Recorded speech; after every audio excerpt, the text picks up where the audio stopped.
ए बबुआ जी, हई लेबर वाला वर्दिया उतार दी ना कि हरदी उठी लागो। भौजी हो, हई लेबर वाला वर्दी ना उतरी, तू हरदी हेने लगाओ। आ भाग छीन रहा हई लेबर वाला में से रॉकेट इतनी तेज नहीं निकलता। वर्दी पहन के बियाह करे जाम का? ये तो का भइल बा, केहू के आर्मी में नौकरी लागेला तो उहे वर्दी पहन के बियाह करे जाला, तो कौन हई लेबर वाला वर्दी खराब बा? ये तो आर्मी के वर्दी आसान समझतनी का? आर्मी के वर्दी पावे खातिर रात भर कॉपी पर कलम के सियाई चुआवे के पड़ला तब न वर्दी मिलेला। ये तो लेबर के काम आसान समझता रुका हो, दिन भर दिन काटे में 5-5 मिनट पर खैनी मोले के पड़ेला, आ पेशाब तो करे बार बार। का हो तुम बतारू लो, बेरा बीतल जाता है, बबुआ के देह में अभी तक ले हरदी ना लागल। हमार तेहू गजबे बोली रे फलानवा तोर बबुआ है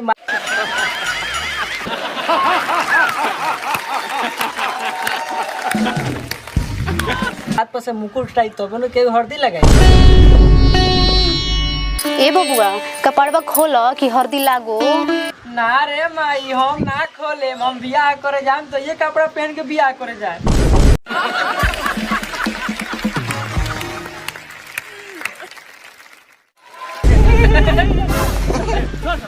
ठीक बा, इहे पहिर के जई ह, वर्दिया खोल द कि हरदिया लाग जाओ। रुका रुका भौजी, पहले अपना होके वाला मेहरारू से फोन करके पूछ ली ओकरा हरदी लागत कि ना।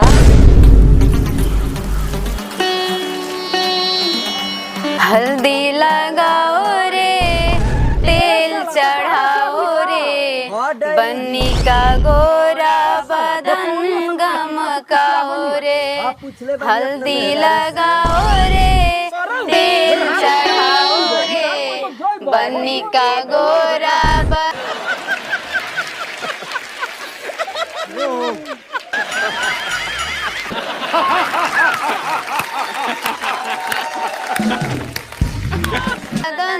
चमकाओ रे, बन्नी हमारी चांद का टुकड़ा, बन्नी हमारी चांद का टुकड़ा, फूलों जैसे बोतल में से रॉकेट इतनी तेज नहीं निकलता। जैसी है बन्नी का मुखड़ा, फूलों जैसी है बन्नी का मुखड़ा, मुखड़ा सजाओ रे, कंचन बनाओ रे, बन्नी का गोरा बदन गमकाओ रे। का हो बबुनी, अब तो सैया के साथ रजइया में राज भोगबू। ए दीदी, गर्मी नु बाहर जाए में बर्दाश्त ना होई।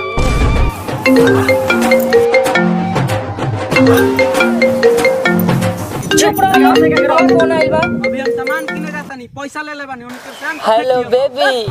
हां बाबू, हमरा इने हरदी लागता, ओने हमरा इने हरदी लागता। चलो ठीक बा, दोनों टाइम से पानी सा। अब छिनरा बर्दाश्त नहीं अपना बबुआ के।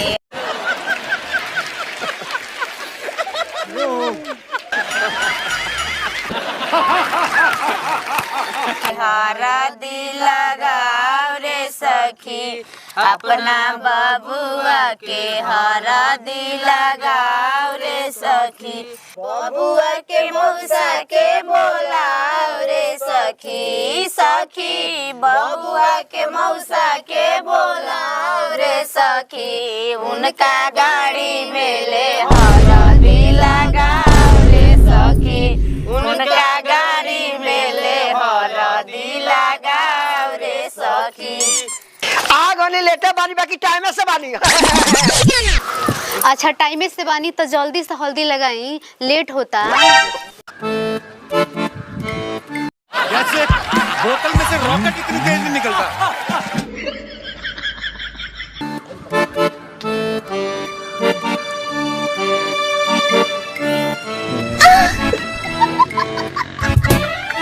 का पाहुन, मैदान लागल ना तो जाके खेत में छेड़ाला, बाट में काहे छेड़ देनी? हम छेड़ ले बानी, बोल बुढ़े हौ छियतिया के हमरा गाड़ी में हरदी लगा देले बिया। हे महाराज, काहे लहाला कोइले बानी? शादी बियाह में इतना होत रहेला सरऊ, तावन अपने गाड़ी में लगवा लो, नहीं कि मारे कोनो सरवा के शादी बियाह।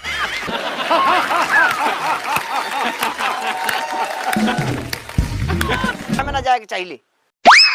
हे महाराज, छोरी सब ए हल्दी के रसम हो गई, अगर हो गई तो जल्दी से करा से चुमावे के बा, लेट होता। ए कनिए बा बबुआ के मामा के बुलाओ ना, इमली घोटावे के बा। ए जी देखी ना भैया कहाँ रहबे। ओ सार के हम कहाँ खोजे जाई, आ जब घोटाई तो उहे सरवा इमली घोटाई, तेहू तो ओकर बहिन हो, तेही घोटा दे। ए साफा दिमाग से पागले हैं का, मामा ने इमली घोटावेलन। ए त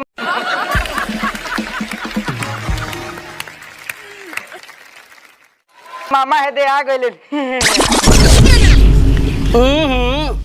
आ गइले तो सार के आरती उतारल जाओ, आ के इमली घोटाल जाला त दांत छियर ले बारे। आवे में तू तेरी कला भूला गइल का रास्ता, रसम होला की मती तू बूझ लेला सस्ता।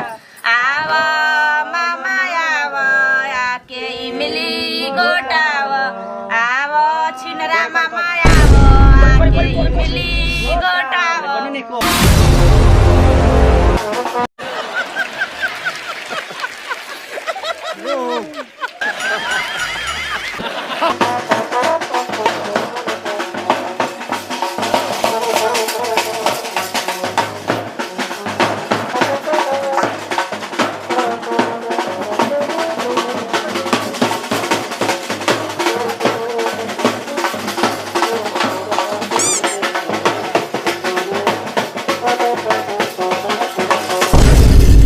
सरऊ दिन दराई के दिन खारा मुर्गा लेके भागल बारो, अगर बारात के दिन कुछ गड़बड़ जैसे बोतल में से रॉकेट इतनी तेज नहीं निकलता।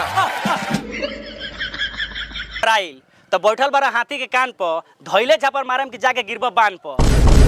ढेर टेरी बोला बा। ई बताओ कि डोचड़िया के बारी से। हाँ तो जैसन बाप वैसन बेटा, बापो साला रहे तो नचनिए के चक्कर में बरा जात रहे, आ तेहू उहे बारूस जो साला होने कोठरी में मोटरी बानत हुई सन।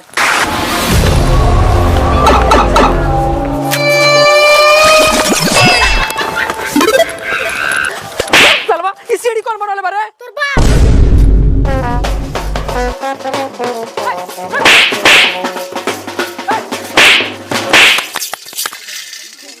रे सरवा तोनी हमर बियाह करे आइल बड़ा सन कि सराद करे? हां त का करस, कोनो फंक्शन होता तो सब लोग लवंडिया के नाच बांध देता, बैंड बाजा के तो कोनो जवाने नहीं के, खाली लोग मुहले पर बांधता। लो नीमन गाना बजावा लो।